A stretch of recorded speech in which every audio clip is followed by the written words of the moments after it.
Guys, what is up? It has been nearly a year since I purchased this device, so finally at last I can give you my very long-term, 1 year in review of this guy, the reMarkable 2. Now, reviewing this device long-term, it's kind of a tale of two stories.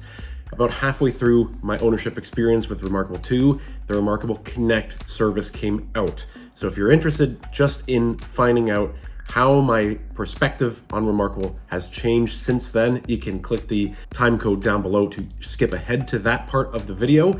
But in the first part, I'm just gonna tell you my ownership experience, and me being grandfathered in means I have access, for now, unlimited, to things that new reMarkable 2 purchasers are not gonna have. So just keep that in mind.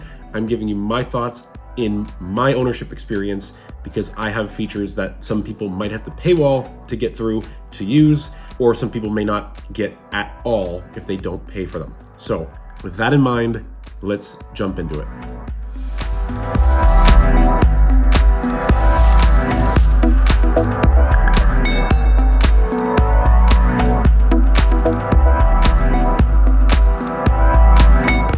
So as I said, it has now been 1 year since I purchased the reMarkable 2, and overall, for me, I have really enjoyed using this device.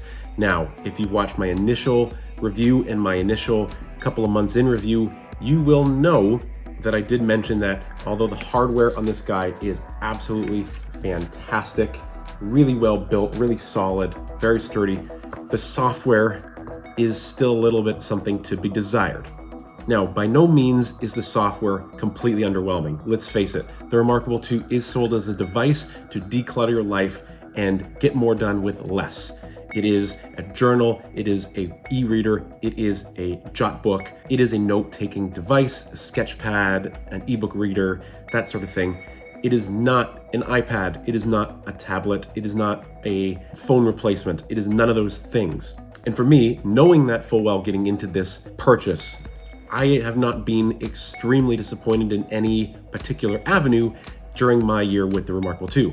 Now, there are a couple areas in the software where the hardware just can't keep up, or the software just isn't optimized well enough to really do a good job. Namely, opening PDFs and ebooks, it takes forever. It is extremely slow and sometimes painfully slow, depending on the size of that ebook or that PDF. That being said, there have been software updates, especially since my first unboxing with the reMarkable 2, adding stuff like OneDrive and Google Drive and Dropbox Sync, which some people might use. I haven't, but it's handy to have if you want to have an offsite backup solution. Touching again on ebooks and PDFs, they've added highlighting features and markup features. So now you can open those PDFs and those ebooks and you can actually highlight and circle and mark up and sketch into or write into those books. And it actually syncs right back to the desktop app and the mobile app and the iPad app, which is pretty cool. I could totally see this being really helpful for a student, probably a university student. I don't think high school kids are gonna be purchasing reMarkable 2s, not at the price that these are going for. But if you were a university student and you wanted a notepad that you could do anything with, and it has crazy long battery life, reMarkable 2 is a good option, an expensive option, but a good option.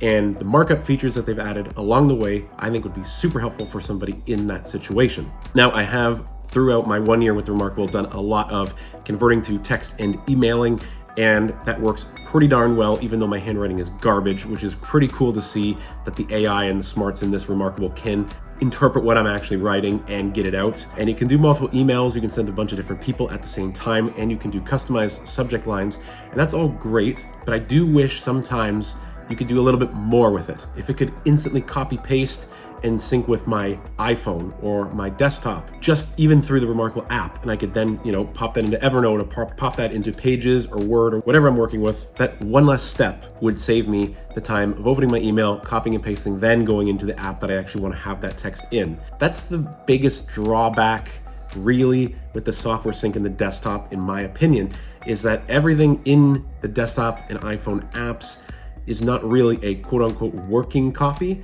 It's a PDF converted copy of whatever you've done on reMarkable. So you'll see your handwriting and you will see those PDFs with markup, but you can't copy paste, you can't edit anything. It is static content. You can save it, but it is locked in that format. That's the only real downside with that. And again, sometimes I just find myself wanting a little bit more on the functionality side.